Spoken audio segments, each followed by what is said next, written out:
Na malulupit, be responsible for your comments kasi pwedeng mangyari ang mga hindi natin inaasahan. Maging sandata yung mga comment nyo sa isang buhay na napakahalaga. Kaya yung mga comments nyo, bago kayo mag-put dyan sa social media, tingnan nyo muna, at totoo ba to? May ebidensya ba ako? Di puro daldal ganun. Kung puro kayo ganyan, di magamunan tayo harapan. Di ba di tayo, kung may evidence ka, show it to me. Hindi yung puro daldal dyan. Sabagay, gusto nyo kumita sa social media, so puro daldal lang talaga yung negative. Strong. Kahit anong nyo, papalagan ko kayo. Kahit saan tayo magkita. Gusto nyo, meetups tayo eh. Sabihin nyo lahat sa mukha ko yung mga binabash nyo. Deal ako dyan. Sanay tayo dyan. Sasagutin ko lahat face to face. Mga gusto nyong malaman. At huwag kayo masyado kasi mambato ng mga ganong kabigat. Kasi hindi nyo naman alam. Wala rin naman kayong ebidensya. Mga haka-haka lang ang meron kayong hawak. So huwag kayong assuming. Lalo na, di ba, napapanood nyo lang yung mismong video, ganyan. Yung behind the scene na wala kayo dun sa actual na nangyari. So hindi nyo alam kung ano ba talaga. Kaya dahan-dahan tayo sa mga salita na pwedeng maging cause ng, di ba, buhay na yung nagiging kapalit sa mga bash nyo. Kaya no, naiyak. Meron ditong mga positive naman na nakasuporta.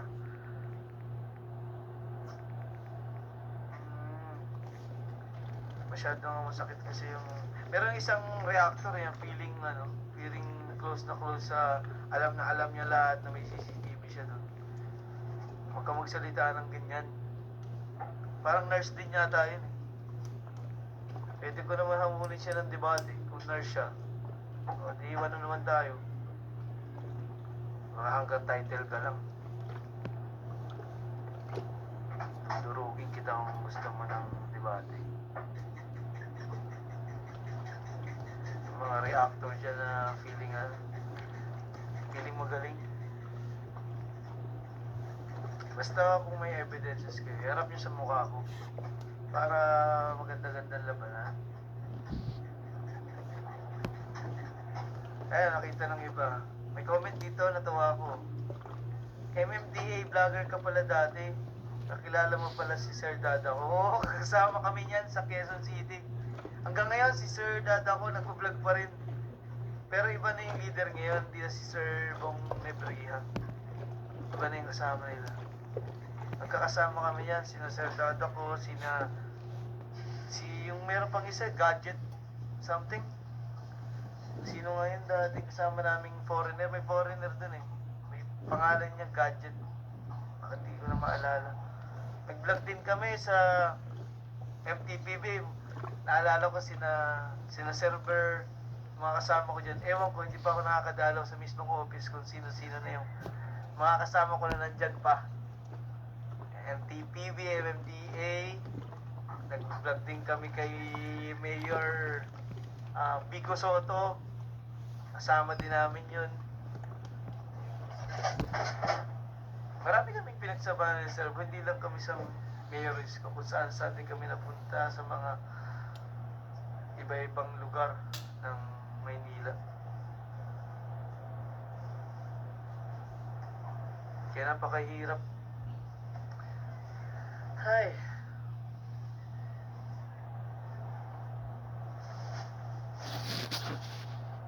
Dami pa.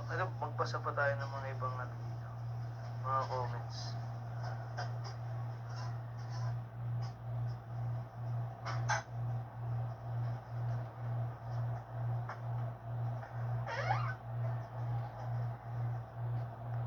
So sa mga bashers dyan na malulupit, be responsible for your comments kasi pwedeng mangyari ang mga hindi natin inaasahan. Maging sandata yung mga comment nyo sa isang buhay na napakahalaga. Kaya yung mga comments nyo, bago kayo mag-put dyan sa social media, tingnan nyo muna, at totoo ba to? May ebidensya ba ako? Di puro daldal, ganon. Kung puro kayo ganyan, di magamunan tayo harapan. Di ba di tayo, kung may evidence ka, show it to me. Hindi yung puro daldal dyan. Sabagay, gusto nyo kumita sa social media, puro daldal lang talaga yung negative, ganyan. Para kayo maging bunga or kayo na magiging topic kasi kayo may mabunganga doon, mga negative lahat. Masyado maraming assume, maraming mga hula, haka-haka. Kayo na mismo ang gustong sumikat yan sa social media na to. Dahil kayo, uy, may sinabi si ganyan. Hindi ko babanggitin pangalan mo kasi sikat ka lang eh. Sinabi ni ganyan, sobrang lupit naman ang sinabi niya. Sobrang sakit naman sa isa na pwedeng na maging o pwedeng maging cause, di ba? Ng isang napakahalagang buhay. Alam nyo na yun, pwedeng maaaring matrauma yung isang tao, pwedeng magpakamatay dahil sa mga daldal mo na wala namang kakwenta-kwenta, wala namang ka-ebidensya. Di ba?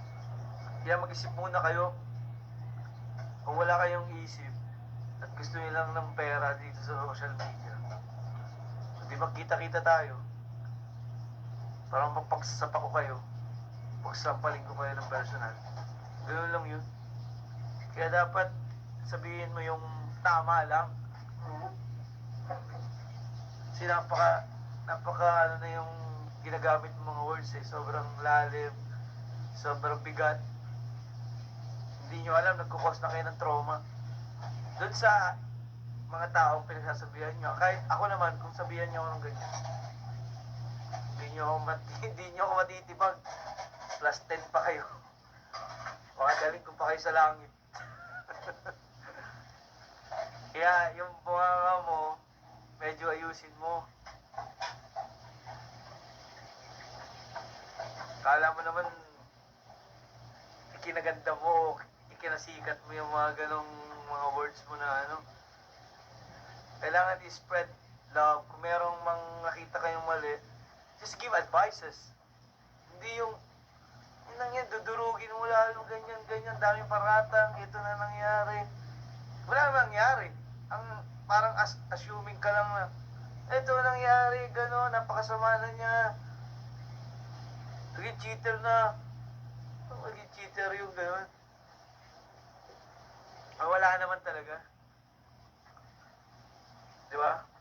Kaya yan napaano ako eh, kasi grabe na yung pinagsasabi noon. Hindi ko naman pinanood, pero, sir, madami nagme-message sa akin, Sir Dongs, ganito yung sinabi ni sobra na yung ganito, na hindi niya alam yung mga comment niyang ganun. Pwedeng makapatay ng tao. Hindi ko naman mabanggitin yung pangalan mo, pero pwede tayo magkita kung gusto mo. Para malaman natin na yung pinuputok ng butsi mo. Kahit saan lugar, pwede tayo magkita. Hindi kita atrasan. Eh, mga basher, sana magbigay kayo ng magandang advice. Diba? Mahirap kasi kung gumagawa ng alaki ng reaction.